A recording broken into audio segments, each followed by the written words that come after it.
Fala, meu povo! Tudo certo? Vídeo rápido aqui hoje, numa edição meio que especial que eu tô fazendo aqui, porque o Ancelotti acabou de convocar a seleção brasileira. Eu não esperava tantas novidades, até por isso o vídeo de surpresa, mas já vou pedir para você deixar o seu like e comentar sobre os jogadores escolhidos na lista do treinador italiano e também se inscrever no canal caso você não esteja inscrito. Eu não estava esperando tantas novidades, porque o Ancelotti tinha dito um tempo atrás que esperava que essa lista contra França e Croácia nos dias 26 e 31 de março já fosse uma lista mais próximo do que ele teria para a Copa. Talvez, pode ser, mas temos muita novidade por aqui, tá? Então vou dar uma passada rápida na lista, pontuando algumas coisas que eu acho importante da gente chamar a atenção aqui, beleza? Então vamos lá. Entre os goleiros, a questão é só o Hugo saindo, né? O Hugo teve a oportunidade de ser titular, não foi bem, acabou falhando nos gols ali, nos amistosos contra seleções asiáticas, né? Mais precisamente contra o Japão, e saiu de vez da lista. Alisson, Bento e Ederson sendo convocados. O Bento, apesar de bastante crítica, acabou sendo um nome muito sólido nas convocações do Ancelotti, né? Por mais que ele tivesse pouquíssima oportunidade de entrar em campo. Entre os defensores temos Alexandre do Flamengo, Bremer da Juventus, está de volta à seleção brasileira, Danilo também do Flamengo, Douglas Santos do Zenit, Gabriel Magalhães do Arsenal, Ibanez do Al-Ahly, Léo Pereira do Flamengo, Marquinhos do PSG e Wesley. Wesley que está sendo muito utilizado na Roma como lateral esquerdo, mas dada a deficiência que a gente tem na posição de lateral direito na seleção, ele continua sendo chamado por lá, e eu acredito que é onde o Danilo também tá? Porque a disputa na zaga ela é bem mais complicada, ela é bem mais difícil do Danilo ter algum lugar ali. Inclusive o Militão, que é um dos zagueiros que chegou a ser utilizado na lateral direita, está de fora dessa convocação, entre tantos problemas que o Real Madrid sofre de lesão. Falando rapidamente dos laterais esquerdos, Alexandre e Douglas Santos, eu acho que esses dois são os mais fortes para a Copa, tá? Acho que talvez essa seja a única posição mais garantida, já que outros testados não tiveram o mesmo rendimento. Entre os zagueiros, eu vou entender que Gabriel Magalhães e Marquinhos eu tenho menos a dizer, tá? Dois dos melhores zagueiros brasileiros atuando na Europa, fazem boas temporadas. Gabriel Magalhães, nos últimos 2, 3 anos, para mim, é o principal zagueiro brasileiro jogando lá fora. Então, estão garantidos. Como eu falei, o Militão está ausente nessa lista aqui, que tem duas surpresas para mim, que são Bremer e Ibanez. Então, por isso eu vou falar do Léo Pereira antes, que aparentemente dos zagueiros que atuam no Brasil é quem mais tem força, mais tem chance de ir para a Copa do Mundo, né?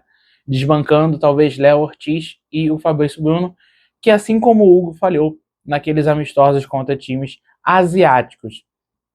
Mas sobre essas surpresas, o Ibanez, se eu não me engano, esteve na primeira convocação do Ancelotti e agora está de volta. O Ibanez que atua na Arábia Saudita e está sendo chamado, e o Bremer que atua na Juventus, que passou por alguns problemas de lesão e também está de volta à seleção brasileira. Eu gosto bastante desse retorno do Bremer, tá? Zagueiro muito seguro, de jogar é muito bom, tem um posicionamento defensivo excelente, então pode dar briga aí, tá? Eu novamente acho que o Marquinhos e o Gabriel estão bem garantidos já, mas pode ser que haja uma briga aí, Militão, Bremer, Léo Pereira, talvez algum outro que não tenha sido convocado. Enfim, a gente tem uma sorte que zagueiro não falta, né? É realmente uma questão de quantos vão ser chamados, porque nessa lista são 5/6, isso porque eu estou entendendo o Danilo como lateral, mas, enfim, a briga é boa nessa posição. Meio de campo, menos nomes dessa vez, né? São Andrei Santos, Casemiro, Danilo, Fabinho e Gabriel Sara. 4 nomes mais defensivos e um que eu vou dizer que é um jogador mais à frente do campo, que é o Gabriel Sara, teste total. Não sei se é o melhor momento para convocar o Gabriel Sara, no sentido de ser uma oportunidade praticamente única, né? Gabriel Sara está de fato jogando bem no Galatasaray, a gente vê mais pela Champions, né, do que o campeonato turco, mas eu não sei se essa oportunidade única é tão justa para ele. Ao mesmo tempo que eu entendo que existe um certo recado de que o nome do Paquetá talvez não esteja tão certo assim. Vamos ver, né? Entre os outros meias, Andrei, Casemiro, Danilo e Fabinho, eu acho que a gente tem 2 meias aqui quase 100% garantidos, que são Andrei e Casemiro. Casemiro que faz uma temporada espetacular, que bom que voltou para a seleção brasileira. E ele acabou de vir de um jogo contra o Aston Villa, que a torcida do United pediu para ele renovar com o clube por mais um ano. E o Andrei também está jogando bem no Chelsea. Danilo do Botafogo e Fabinho do Al Ittihad. Me pega um pouco. Tá, o Fabinho já tinha sido chamado na última convocação, não teve tanto tempo de jogo assim. Não sei. Eu vou entender que teste. Eu vou entender que o Danilo é um bom jogador, o Fabinho também é. Mas eu particularmente entendo que o Bruno Guimarães, voltando de lesão, está muito à frente desses. E eu vou entender que aqui talvez tenha uma briga com João Gomes, talvez até o André do Wolves e até com o Joelinton do Newcastle, tá?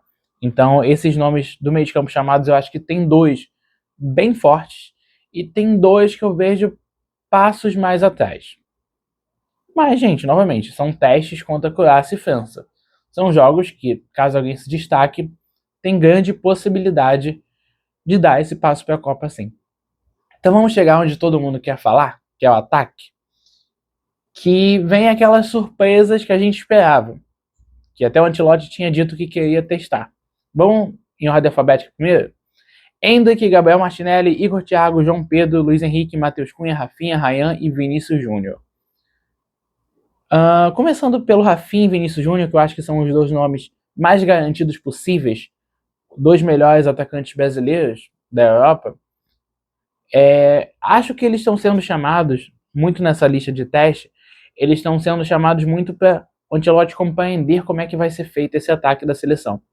O Ancelotti vinha jogando contra outras seleções, utilizando 4 atacantes. E possivelmente até pelo número de meia chamado, só o Sá é um jogador mais à frente, isso vai continuar.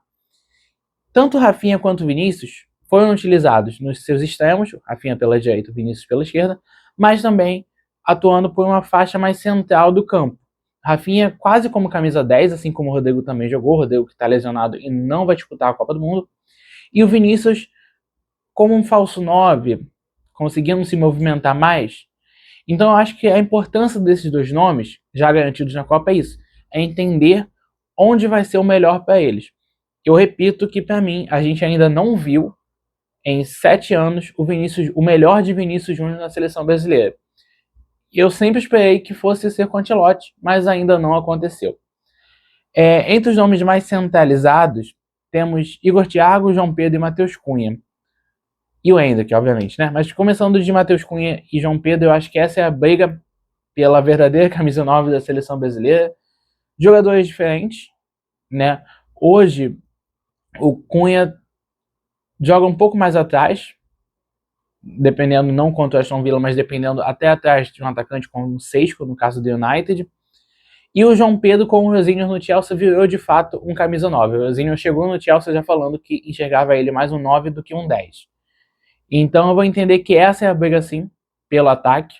Os dois tiveram bons momentos um pouco mais abaixo, mas acho que nesse momento do ano os dois estão muito bem e brigam pela titularidade. Na surpresa, pela vaga reserva, talvez centralizada, ainda que Igor Thiago, né, gente? Cara, aqui os dois mereciam demais esse teste. Acho que, assim como o Sá, é injusto ser um teste praticamente único, ser só uma chamada. Mas eles mereciam.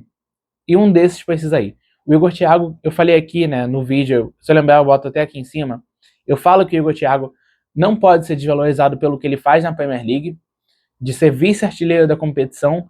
E olha só, com potenciais de uma possível subida, já que o Haaland não vive seus melhores momentos, são 3 gols nos últimos 12 jogos, então Igor Thiago pode abrir o olho aí e tentar sonhar mais alto.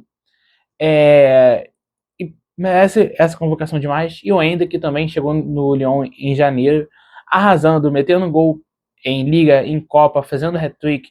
Teve um momento que ele teve uma queda, tá, no finalzinho de fevereiro, comecinho de março, mas ele já está conseguindo resgatar o seu bom futebol. Ele não está tão participativo como ele esteve no começo no primeiro mês de Lyon, mas ele está retomando e está conseguindo voltar a ter chances a fazer seus gols, né? E aí a gente também não tem o Richarlison, né, cara? Que era um nome que eu esperava, era uma surpresa que eu não contava que fosse.